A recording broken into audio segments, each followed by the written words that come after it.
की आपण काय शिकवतो व्यवसाय, ओके, आणि IIT वाले काय ते टेक्नॉलॉजी वाले आहेत बिचारे, ते टेक्नॉलॉजी, आणि एम्स वाले हेल्थ केअर आणि मेडिसिन. तर मग ह्याचं कसं सिनर्जी आपल्याला क्रिएट करता येईल, आणि पॅन्डेमिक सारखी स्थिती आपल्या देशामध्ये राहिली तर ह्याचा वापर कसा करता येईल. तर आम्ही एक कोर्स डिझाईन केला, okay, leverage, taking a leverage of new education policy. आणि आमच्यात पहिला प्रयोग झाला. मी आमच्या एज्युकेशन मिनिस्टर प्रधानजींना सांगितलं, I am the first one, याचा लिव्हरेज करून NEPचा वी डिझाईन कोर्स.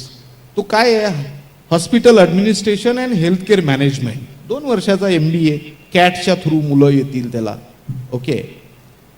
ह्याचं वैशिष्ट्य असं आहे की याच्यामध्ये की technology is back by IIT Jammu, health care is back by AIIMS Jammu, आणि management part will be the hours.